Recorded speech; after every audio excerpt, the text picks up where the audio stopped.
Ayan. So guys, repolyo ang inilagay ko. Ano? Kita nyo? Pwede pala yun. Repolyo. Ano? Ayan o. Kita nyo guys. Sabaw na uli. Tamang-tama sa malamig na panahon. Ayan o. Sarap na ito.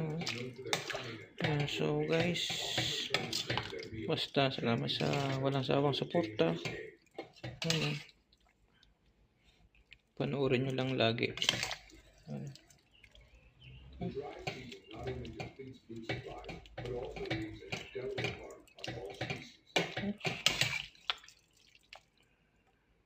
Mainit-init pa eh. Yan, so lagi mag-iingat. Bye-bye.